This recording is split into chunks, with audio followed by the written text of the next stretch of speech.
And I'm now going to give the floor to Kate, who's going to tell you a little bit about the history of the case against Joseph Kony and the TC, which I think it's important to bear in mind when we consider what's going to happen in September this year.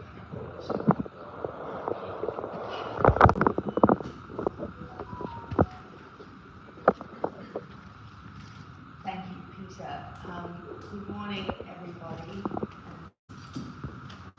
Thank you for coming out to engage with us on this question of the upcoming hearing against Joseph Kony in his absence, which will take place between the 9th and 11th of September this year in The Hague. As Peter said, I'm going to talk very briefly about the history of this case, of the ICC's case against Joseph Kony, because I understand that you all would know that it is a long history. This is not a case that just appeared in the last year or so. The ICC, in fact, first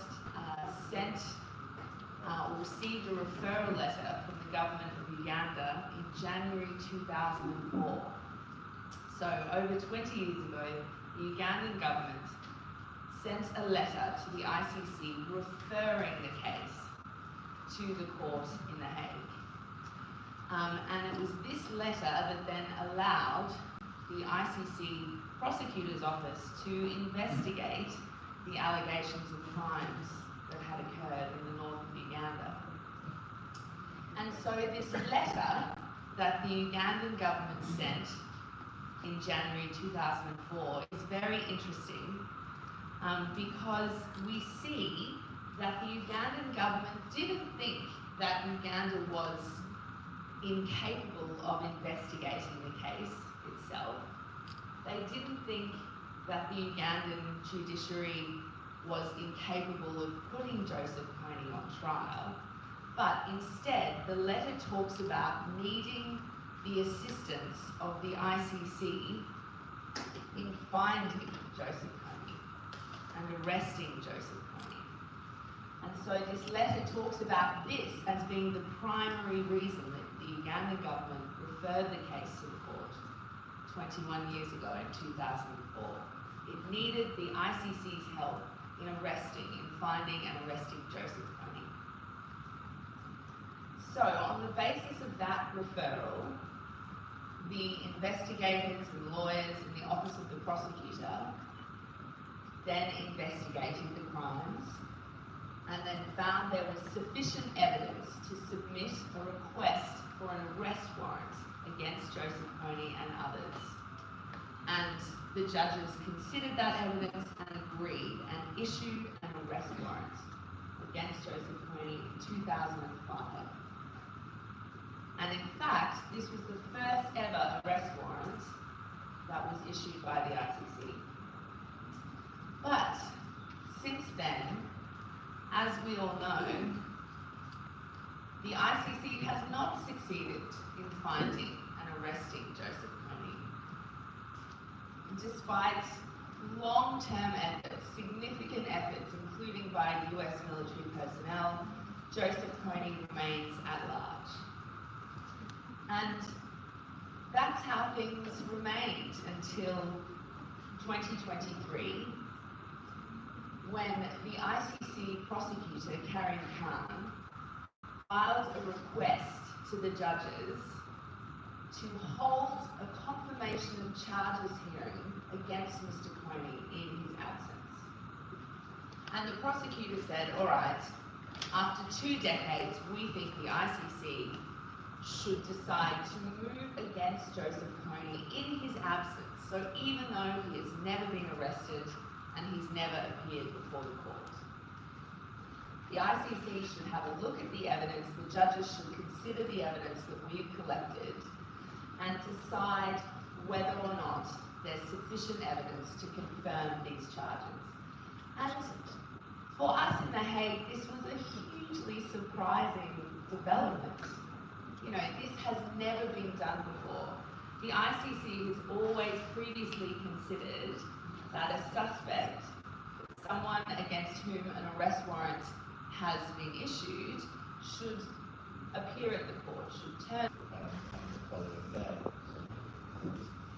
Now, a confirmation of charges is a process which ordinarily, and here in Kampala, would take place behind a closed door in the offices of the Attorney General, and would involve nothing more than a signature on a piece of paper saying, I believe these charges are good enough to go to trial.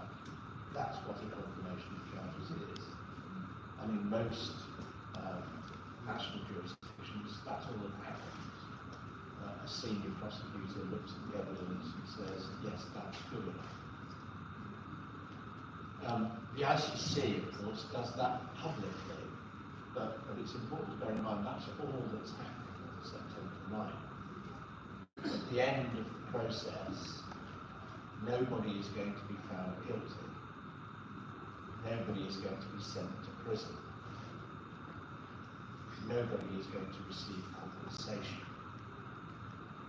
And I think that's important to bear that in mind, because a lot of the material we read in the media here in Uganda continually uses the phrase, the trial of Joseph Kony. What's happening on September 9th isn't a trial, it's a confirmation of charges, something that would normally happen in an office. And what are you going to see? Well, you're not going to see anybody give evidence. The judges have already decided that that's not necessary. They will make the decision on paper. So what you will see on September 9th and 10th is lawyers arguing about whether the evidence on the papers is good enough to sustain the charges.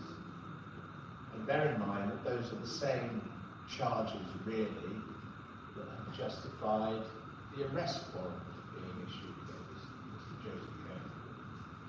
So, even if these charges are confirmed, the position of Joseph Kony is completely unaltered. He will still be subject to an arrest warrant, will not be subject to any further restriction of his liberty, will not be subjected to any punishment. So it will make no difference to him, and it will make no difference to the victims. It's a largely academic exercise that moves the case from there to about there. So I think it really is important that you bear that in mind. This is not a trial, and it's highly unlikely that there ever will be a trial of an accused who is not before the court of the ICC. So it's a limited exercise that probably will go no further. Now, lastly, and I am going to hand over to the team now, is the question, which I'm sure has exercised many of you, is what would happen, assuming he is alive, and I think we all do assume he's alive, if Joseph Kony walks across the border into northern Uganda and puts his hands up at the nearest police station and says, I'm here, I surrender. And I think that's important given what Chris has been talking about and all the other things you've said, and William seems to get to do that.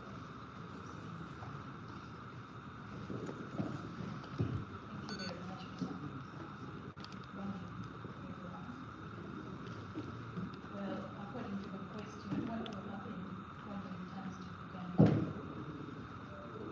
Clearly, when he returns to Uganda, he will be arrested and put in custody. We all know that Uganda has since established an international crime division, which is based in Kampala. This criminal division, the international crime division, has jurisdiction over all matters, most of the matters that the ICC is actually The International Crimes Division has jurisdiction that has been driven from the High Court International Crimes Division, Practice Direction 2011, which formally establishes the ICV and its mandate. Also, the International Criminal Court Act 2010, which domesticates the Rome Statute into the Ugandan law. What does this mean? This actually means that the crimes that are heavily tackled by the ICC can be tackled by the International Crimes Division here in Uganda. That means when you're being arrested and kept in custody in Uganda, you will be able to be tried by the International Crimes Division, which holds jurisdiction over matters such as genocide, war crimes, crimes against humanity, and terrorism, among others, can be held or had at court. So in light of that, I also refer to the principle of complementarity, which requires that the national court here allows or is in agreement that the ICC is in agreement with the Ugandan National Court that it is able and capable of prosecuting the international crimes committed by this country. I'll also add that the offenses committed by KONNY, as noted in the charges, are basically war crimes and crimes against humanity, which will be heavily handled by the court here. So with that, we believe that KONNY is allowed or is apprehended here and is to be prosecuted in this court. The International Crimes Court has heavily demonstrated that they are able or they are capable of handling such matters. We've seen the case of Thomas Koyelo, which has been well handled despite the few challenges that will be experienced anywhere else. With that, I believe that KONNY is able face charges and tried by the International Crimes Court than being tried in the ICC. In fact, most of the victims here are not here will be part of the proceedings, unlike this trial was held in the ICC.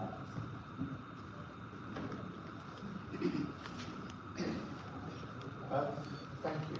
I think we've said all we want to say in this presentation. I think I would only add to what Christine said, that as we understand it is the government of Uganda's state position that it converted itself to this country that the people think and not say to the head. But other than that, I think we've said all we want to say now, and we are open to you for questions. If you have any, I'll allow Maria to aid you facilitate the critical questions to ask your Thank you, Peter, Kate, Christopher, and Lillian, for the excellent, succinct presentations touching on very important topics that have been of interest to the general Ugandan population, and particularly to the journalists in this room who have been closely following, monitoring, and reporting about Joseph KONNY and the situation of northern Uganda in general. We shall take 5 first sets of questions, and in the interest of time, I will kindly ask that we stick to one question, and if we have time, we'll do a second round assigned for you in the invite with a time band, and I hope you understand. When you ask the question, it will be helpful if you introduce the media you represent just for our information. So we start. Yes, please. I'm Veronica Kayaga, working with Radio 1. one. My question is, since you have said that you do not have instructions from Joseph KONNY to defend this case, and his inputs are not available with you, now on whose instructions are you proceeding in this case? And how much are you being paid for such unrealistic case?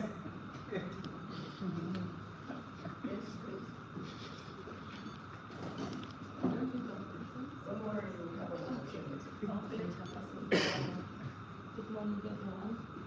My name is Judith Kukunda. I work with Uganda Radio Network. My question goes to Council Kate. I would like to understand. You say that when you the ICC statute does not have a provision that you should try someone in absentia. But then when you came to Uganda, basically to the northern Uganda, and then you talked to religious leaders, victims, the judiciary, everyone told you that it was a good idea to prosecute KONNY in absentia. I don't know whether in your mind, whether it is also a good idea that you should not do what the law is saying and then do what the people have told you. Thank you. She talked about the issue of the instructions. I will not repeat that to save time. I would like to know, if you talk of that team of lawyers, how many lawyers are prepared with the defense to handle this case? With the issue of instructions, I would like to focus more. How can you represent someone? And even in your code of conduct, you cannot represent someone without his or her instructions. On which instructions are you defending the client? Maybe if I got you well, I would like to know, if you talk about the jurisdiction of the ICC to try proceeding with the proceedings of Joseph KONNY, I would like to ask, with the way you were saying that if at all Joseph KONNY is arrested in Uganda, you can be tried in Uganda, are you trying to sweet talk him that please you should come because they will try you in Uganda? Am I getting clear? If you talk of the jurisdictions saying that you cannot even be tried there, you can be tried in Uganda, I do appreciate. If I got you well. Are you trying to incite him that please, if you are there, kindly come? And I think the last one will be, if someone is tried in his absentia and at the end of it they have said that let him compensate the victims and sort of, without your client, how will those people be compensated? Are we seeing justice being served, or it is a matter of just getting the decision and it is on record that that person was tried in his absentia? Thank you. Okay,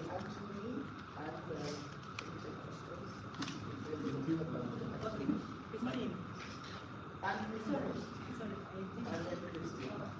Thank you. My name is Anton.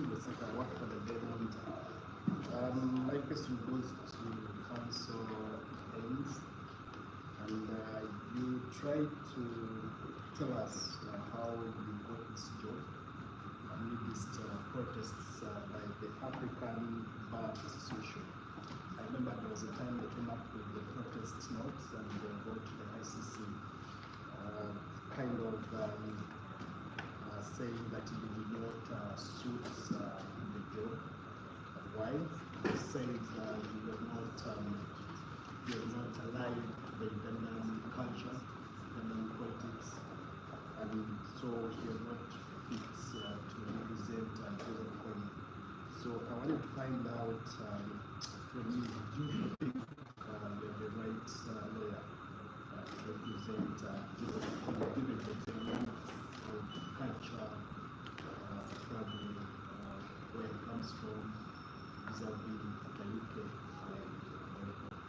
Thank you. We'll take the last one for this section.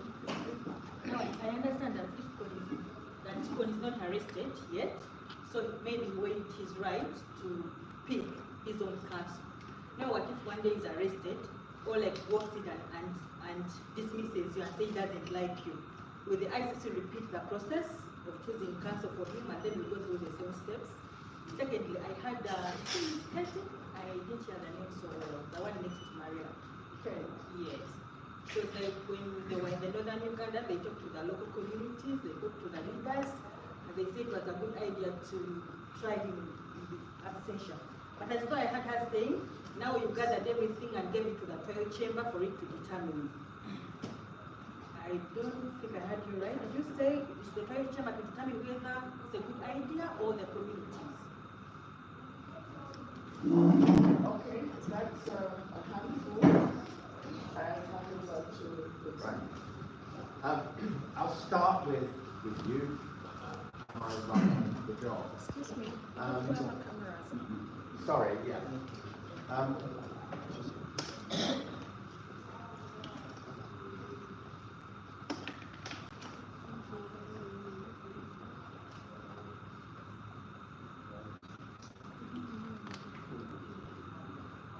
The cultural aspect of representing somebody who is African, who is Ugandan, who is a Chole,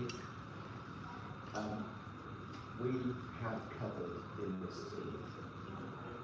We have 3 Ugandan members of the team, which is a significant proportion. But just understanding somebody's cultural background or the cultural background of the community in which these offences were committed is not the be-all and end-all. You need to know how to do the case at the ICC. You need to understand the law, you need to understand the tactics of conducting a large case. And in my experience, and in Kate's experience, and in Chris's experience, the best way of doing that is having a multicultural team, a team which can, if you like, have attack midfield and defence. And I think we have within this team the right balance of those who understand the local community, those who understand the process of the international court. I think I've said this before, I'm not here to defend my own selection. There were 80 odd other people that applied for this job. I happened to get it.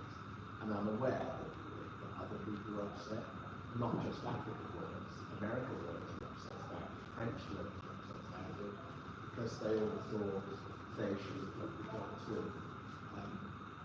It's not my fault I got it. But in my view, I think we've assembled a team which covers all the bases. The lady in the red was still making the same mistake. How many times would you talk about trying Joseph KONNY? We're not trying Joseph KONNY. We are confirming the charges against him. And that is all.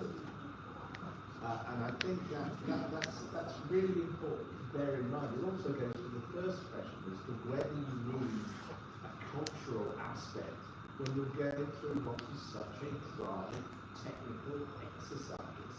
You're confirming what's written on paper. Does this amount to things? Now, the question about instructions, yes, it's really difficult. We have been put in a situation, of course, I volunteered for it and I got it. But we've been put in a situation, literally, that no lawyers have ever been in before. So what do? Do we say, oh, our codes of conduct make this very difficult, so we'll walk away? No. What we will do, and the lady who asked that question, I think is behind the campus, what we will do at the confirmation of charges hearing is act like lawyers. We will put the challenge to the confirmation charges that is legal.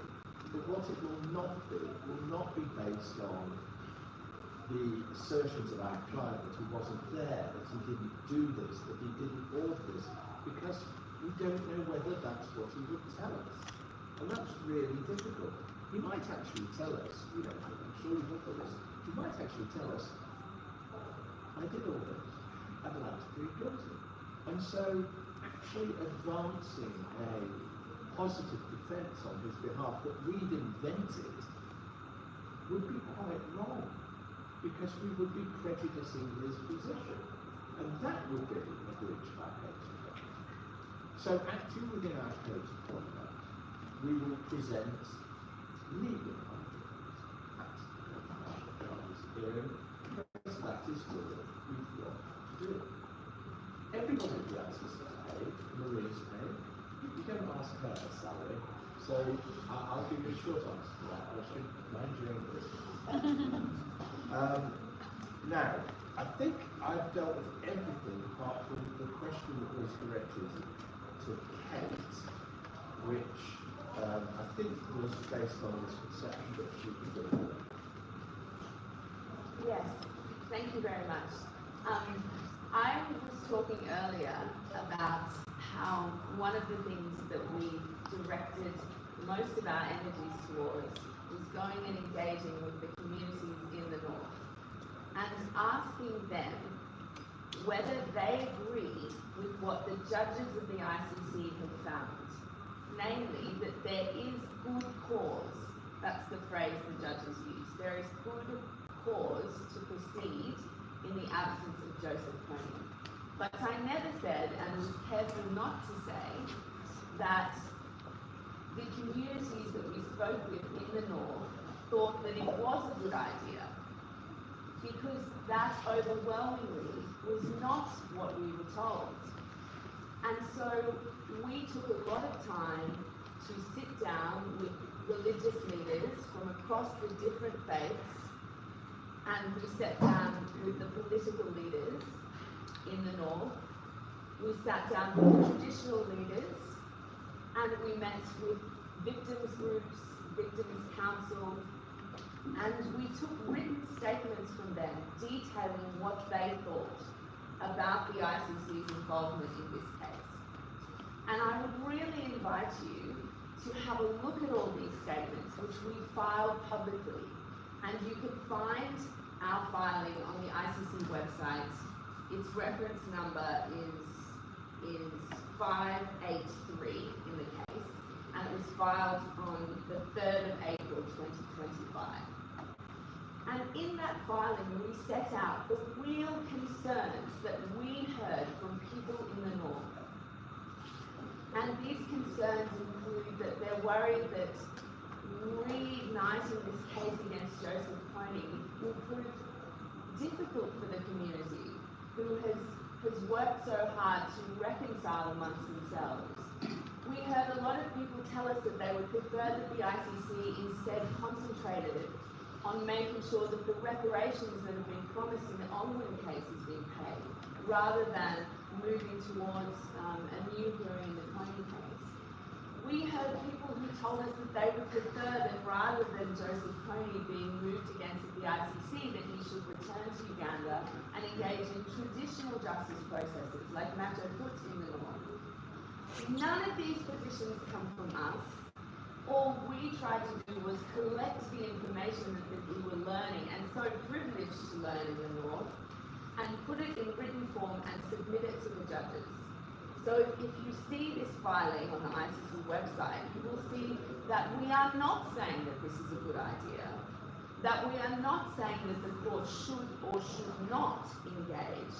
What we've done is we've asked the judges to consider more deeply the views of the people in northern Uganda, because they are the ones who should have the right to decide how this story ends.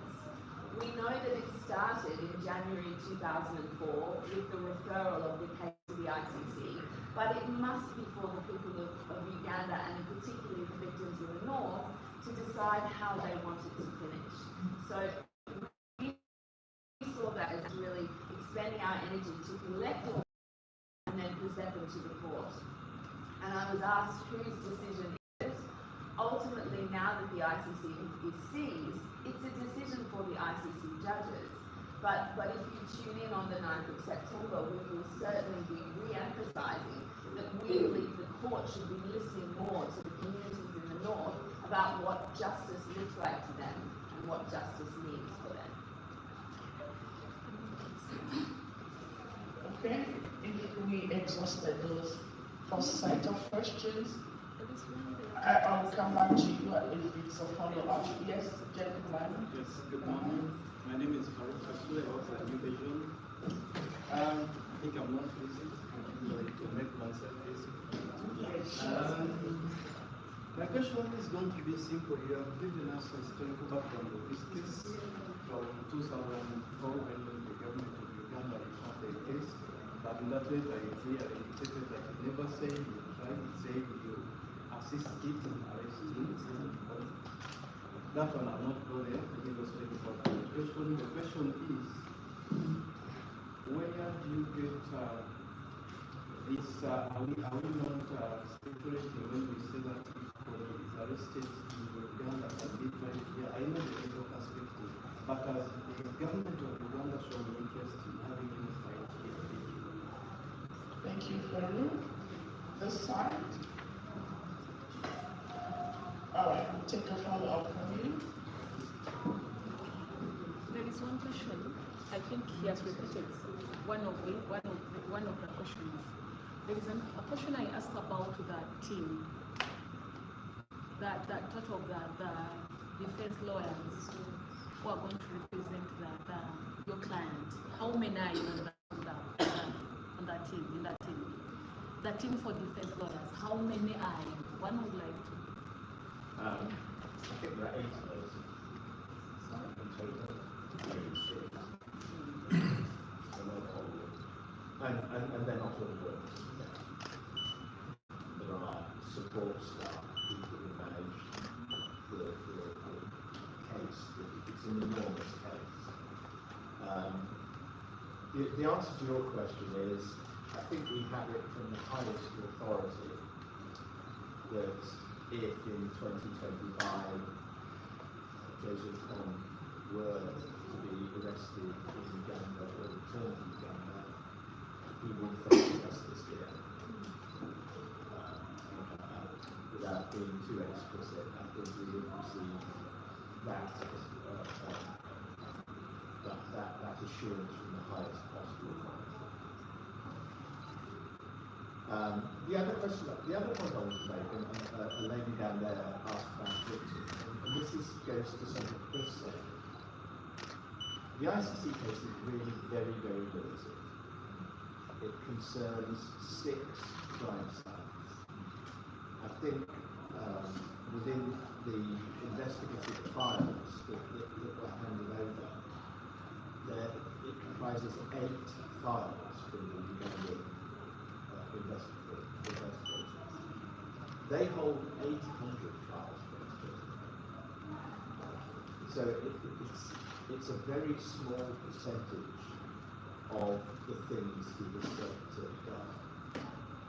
And the ICC cannot try it for the others because they happened before 2002, or they concern crimes such as terrorism, which are not within the ICC's jurisdiction.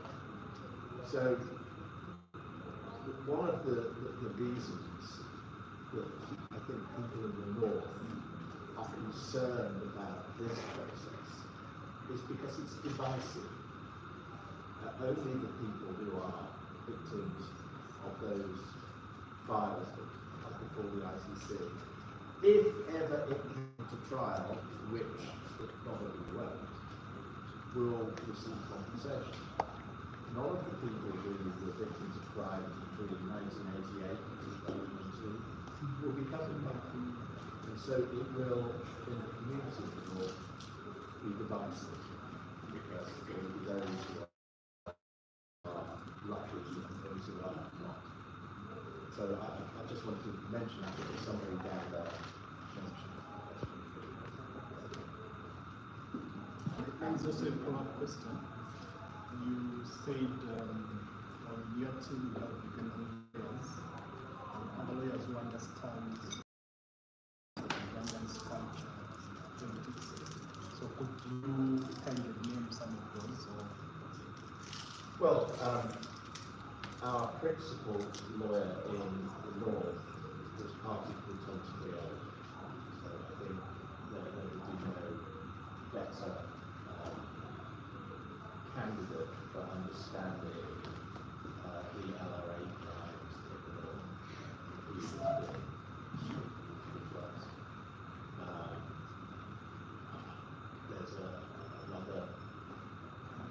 consultant we have who's been extremely useful in getting us in touch with the victims and attorneys so that we understand both sides of the problem.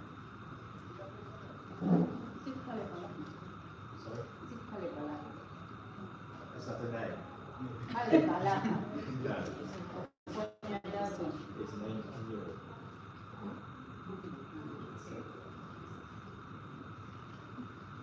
Mr. King, certainly it's not for me, please don't answer.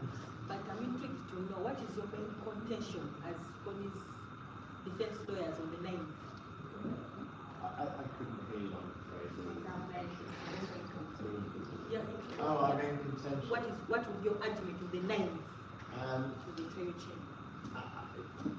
You'll forgive me, I don't think it is appropriate for us in a press conference to reveal Well,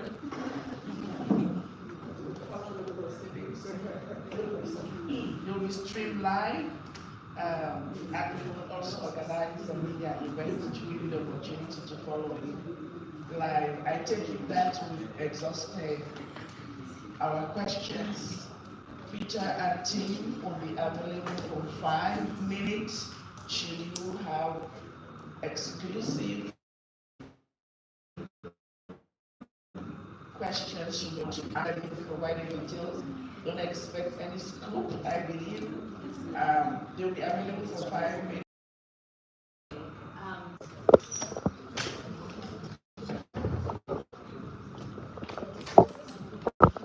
So they are all yours.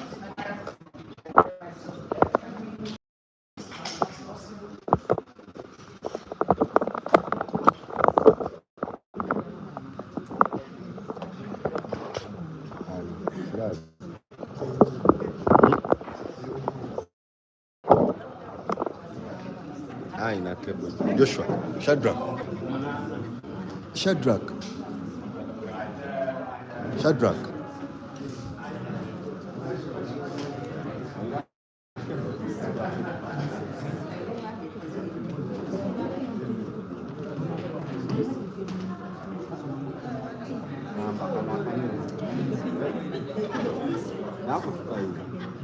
Ako tukaina akakanene adalo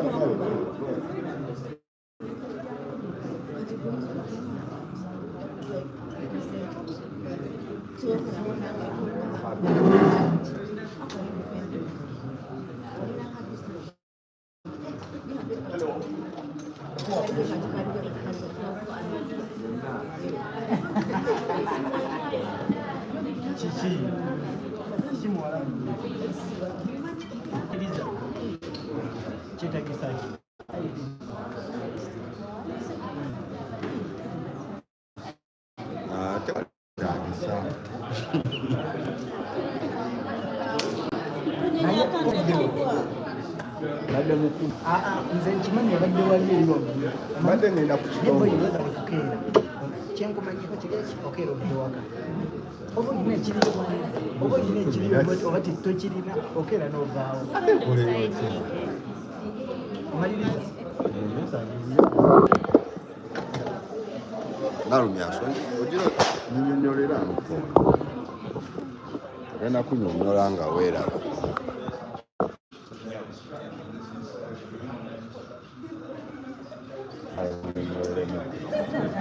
nnyonnyolamuko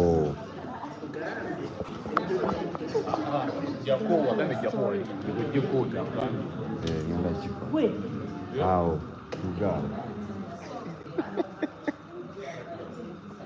nnyonnyolamuko bakulaba giyo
tumuzeemu mbabiri